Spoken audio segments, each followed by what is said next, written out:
یہ سورہ مبارکہ 6 رکوع اور 99 آیات پر مشتمل ہے. اللہ سبحانہ و تعالی نے ایمانیات کا مؤثر بیان اس میں فرمایا ہے. ایمانیات ثلاثہ گویا توحید، رسالت اور آخرت کا بیان ہے، اور قصہ آدم و ابلیس بھی اللہ نے اس میں بیان فرمایا ہے. بسم اللہ الرحمن الرحیم. ابتداً اللہ نے واضح کر دیا کہ دیکھو یہ آیتیں ہیں واضح قرآن کی کہ جس کو اللہ سبحانہ و تعالی نے بیان فرمایا ہے. پھر مزید بیان فرمایا کاش ہم بھی مسلمان ہوتے. آیت نمبر 2 کی تفسیر میں اس سورہ مبارکہ کی اس آیت کے اعتبار سے ترمذی شریف کی روایت ہے. صحابہ بیان فرماتے ہیں کہ جب توحید کا عقیدہ رکھنے والے جہنم سے نکالے جائیں گے تو وہاں پر کفار آرزو کریں گے کہ کاش ہم بھی مسلمان ہوتے. گویا توحید کا عقیدہ جس کے دل کے اندر ہو، وہ نبی رحمت علیہ السلام کی روایت موجود ہے نا کہ جس نے ایک مرتبہ بھی صدق دل کے ساتھ کلمہ توحید پڑھا ہو اس کو بالآخر جہنم سے نکال لیا جائے گا اور جنت میں داخل کر دیا جائے گا. یہاں پر اس بات کو سمجھ لیجئے کہ ایسا نہ ہو کہ ہم پر امید ہو جائیں کہ ہمیں تو جنت ہی میں جانا ہے. ذرا سوچے تو صحیح، وہ آگ کے اس کے اوپر ہم گزارا کر سکتے ہیں جو نار اللہ الموقدہ، اللہ کی بھڑکائی ہوئی آگ ہو. دنیا کی جلتی ہوئی ماچس کی تیلی ہم برداشت نہیں کر سکتے، تو وہ اللہ کی بھڑکائی ہوئی آگ اللہ ہمیں محفوظ فرمائے. آگے ہم سمجھیں گے کہ وہاں مستقل ٹھہرنا اور تھوڑا ٹھہرنا یہ دونوں ہی انتہائی برا ہے، لیکن بالآخر اللہ اہل ایمان کو وہاں سے نکال لے گا. اس موقع پر کفار یہ آرزو کریں گے کاش ہم بھی کلمہ پڑھ لیتے اور اس عذاب سے ہمارا چھٹکارا ہو جاتا. لیکن آج حسرت کے سوا اور ان کے لیے کوئی معاملہ نہ ہوگا. نافرمانوں کے لیے اللہ نے بیان فرمایا کہ اللہ نے عذاب کا وقت ہے کہ جو طے کر رکھا ہے. مزید اللہ نے بیان فرمایا اِنَّا نَحْنُ نَزَّلْنَا الذِّكْرَ وَإِنَّا لَهُ لَحَافِظُونَ. بے شک ہم ہی نے اس قرآن کو نازل کیا اور ہم ہی اس کی حفاظت کرنے والے ہیں. اس قرآن کا نزول من جانب اللہ ہے. اس قرآن کی حفاظت قلب محمد صلی اللہ علیہ وسلم میں من جانب اللہ ہے. اس قرآن کا پیغام عام کرنا من جانب اللہ ہے. اس قرآن کی تفسیر کو بیان کرنا صاحب قرآن علیہ السلام کے ذریعے من جانب اللہ ہے. اس قرآن کے مصحف کو، اس کے پیغام کو تا قیامت محفوظ رکھنا من جانب اللہ ہے. وہ اللہ نے اس کی حفاظت کا ذمہ لیا ہے، اور یقیناً اللہ نے جس کا ذمہ لے لیا دنیا کی طاقت مل کر چاہے اس میں تبدیلی کرنا تو تبدیل نہیں کر سکتی. میری اور آپ کی ذمہ داری کیا ہے؟ اس کے اس کی ہم پیروی کرنے والے بن جائیں اور اس کو مزید آگے پھیلانے والے بن جائے. پھر اللہ نے بیان فرمایا ہر دور میں اکثریت ایمان سے محروم رہتی ہے. اکثریت کا معاملہ تو یہ ہے کہ ایمان سے دور ہوتی ہے، ایمان سے محروم ہوتی ہے. اس کا تذکرہ اللہ نے بیان فرمایا. حضرت عیسیٰ علیہ السلام بیان فرمایا کرتے تھے کہ جان لو دو راستے ہیں، ایک بڑا کشادہ ہے، لوگوں کی اکثریت وہاں سے داخل ہوتی ہے، اور ایک تنگ ہے، کم لوگ وہاں سے جاتے ہیں. جان لو تنگ والے دروازے سے داخل ہو، وہاں راحت ہے، وہاں کامیابی ہے، اور جہاں اکثریت ہے وہاں اکثر و بیشتر نافرمانی کا معاملہ ہے. اللہ ہمیں یقین عطا فرمائے. ہم سمجھ کر آ چکے انبیاء اور رسول کے حالات. اکثریت نے نافرمانی کی، تھوڑے ہی تھے کہ جو ایمان لے کر آئے. اللہ ہمیں ایمان کے ساتھ مضبوطی سے جڑنے کی توفیق عطا فرمائے. یہ آج کا دھوکہ ہے اکثریت کا معاملہ کہ جی اکثریت جو ہے وہ اصل میں حق پر ہوتی ہے. آج اکثریت کا ڈنکا ہے کہ جو بجایا جاتا ہے کہیں ڈیموکریسی کے نام کے اوپر، جمہوریت کے نام کے اوپر، کہیں چاہے حق کے خلاف ساری انسانیت ہو جائے لیکن حق کو نہیں بدل سکتی. یہ وہ کیفیت ہے کہ جو اللہ تعالیٰ نے واضح فرما دیا. رکن نمبر 2 کا آغاز ہوتا ہے اللہ کی قدرت کے کچھ شاہکار ہیں کہ جو یہاں پر بیان کیے گئے ہیں. اللہ نے بنایا آسمان میں برج، ہم نے اس کو خوبصورت کر دیا دیکھنے والوں کے لیے. مزید نعمتوں کا تذکرہ آ رہا ہے. مزید اللہ نے فرمایا اللہ جانتا ہے آگے بڑھنے والوں کو بھی اور پیچھے رہنے والوں کو بھی. گویا جو نیکیاں آگے بھیج رہا ہے اللہ اس کو بھی جانتا ہے، جو نیکیاں پیچھے چھوڑ رہا ہے اللہ اس کو بھی جانتا ہے، جو دین میں بڑھ رہا ہے سبقت لے جا رہا ہے اللہ اس کو بھی جانتا ہے، جو دین پیچھے ہٹ رہا ہے اللہ اس کو بھی جانتا ہے، وہ اللہ ان تمام چیزوں کو جاننے والا ہے۔ اس میں دلاسا ہے ان لوگوں کے لیے کہ جو نیک اعمال کرنے والے ہیں، دین میں آگے بڑھنے کے لیے کیا کیا قربانیاں ان کو دینی پڑتی ہیں، اللہ نے دلاسا دیا، اللہ جاننے والا ہے، تمہاری ان قربانیوں کا پورا پورا بدلہ تمہیں عطا فرمائے گا۔ اللہ تو اتنا قدردان ہے کہ حدیث کے اندر آتا ہے کہ جب بندہ مومن روزہ رکھتا ہے تو اس کے جو منہ سے آنے والی بو ہوتی ہے، اللہ کو مشک کی خوشبو سے زیادہ وہ بو پسند ہے۔ یہ ہے اللہ کی قدردانی کہ اللہ اپنے بندوں کے اعمال کی کیسی قدر کرتا ہے۔ تو ذرا سوچے تو صحیح کہ انسان جو نیکیاں کرے گا، اللہ کی راہ میں لگے گا، اس کے لیے مصائب و پریشانی برداشت کرے گا، اس کے لیے قربانیاں دے گا، اس کے لیے حلال پر اکتفا کرے گا، شاید فاقے بھی برداشت کرنے پڑے، اللہ سب چیزوں کو جاننے والا ہے۔ تو یہ دلاسا ہے اللہ کی طرف سے اہل ایمان کے لیے۔ تیسرے رکوع کا آغاز ہو رہا ہے، عظمت انسانی کا تذکرہ اللہ نے بیان فرمایا۔ اللہ نے انسانیت کو عظمت روح ربانی کے سبب عطا فرمائی ہے۔ اللہ سبحانہ و تعالی نے بیان فرمایا کہ دیکھو وہ اللہ سبحانہ و تعالی ہے کہ جس نے جن و انس کو پیدا کیا ہے۔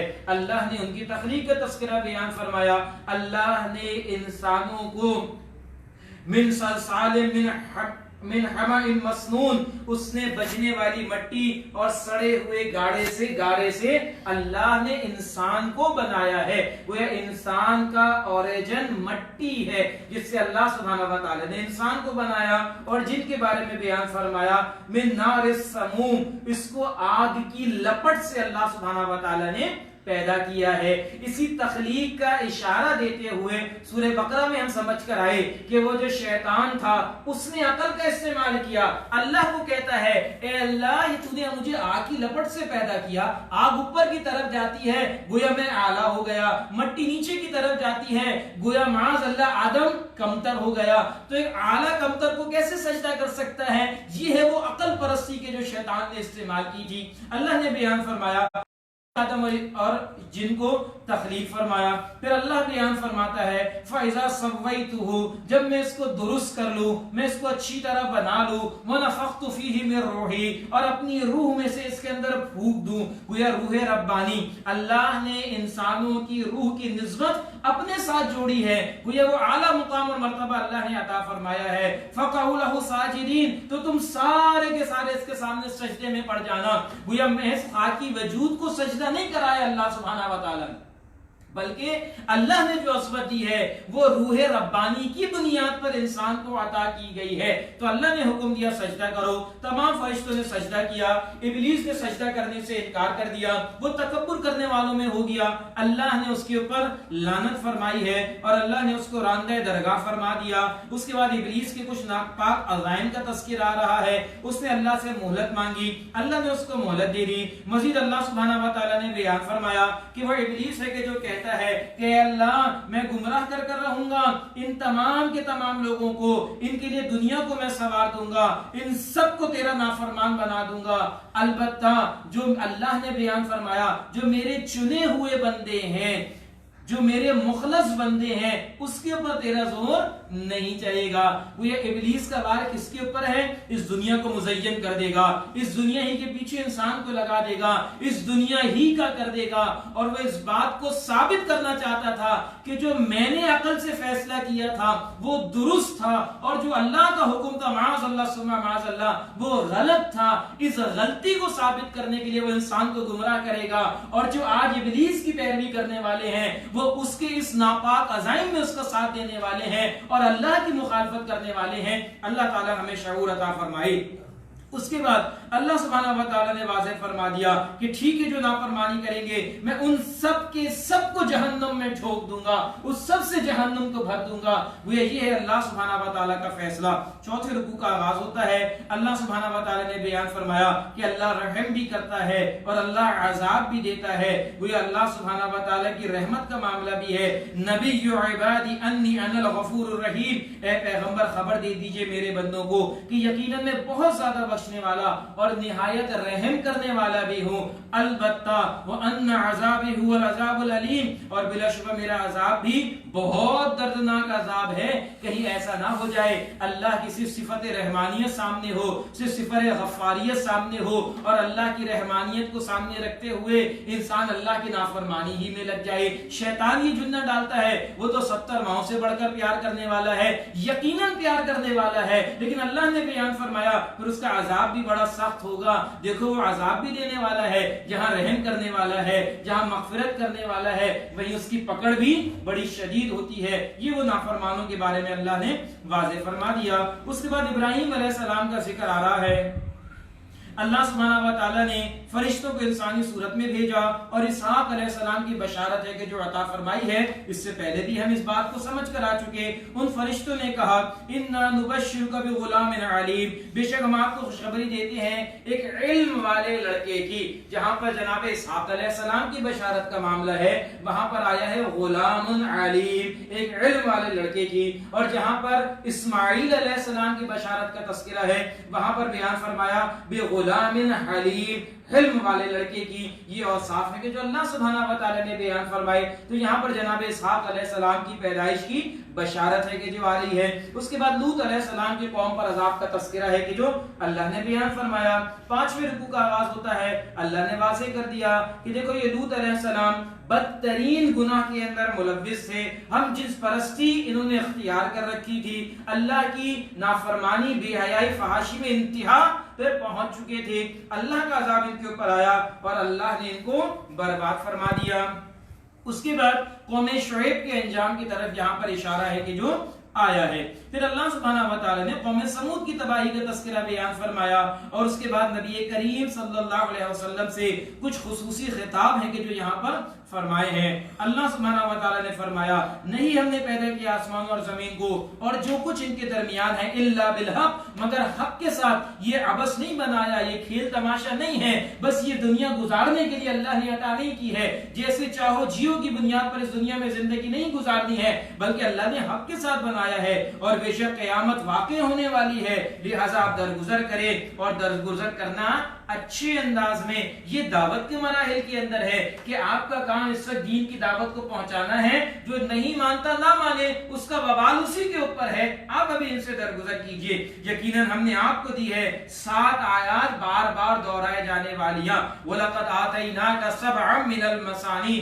وَالْقُرْآنِ الْعَظِيمِ. یہاں پر اللہ نے بیان فرمایا ہم نے آپ کو 7 آیات عطا فرمائیں بار بار دہرائے جانے والیاں, یعنی قرآن عظیم. جامع ترمذی کی روایت ہے یہ 7 من المثانی اور یہ قرآن عظیم یہ سورہ فاتحہ ہے کہ جو اللہ سبحانہ و تعالی نے عطا فرمائی ہے. اللہ کے نبی صلی اللہ علیہ وسلم نے فرمایا مجھے 2 نور ایسے عطا کیے گئے کہ جو مجھ سے پہلے کسی نبی کو نہیں دیے گئے. ایک سورہ فاتحہ ہے اور دوسرا سورہ بقرہ کی آخری 2 آیات ہیں. اس کی عظمت ہے کہ جو یہاں پر اللہ نے بیان فرمائی ہے.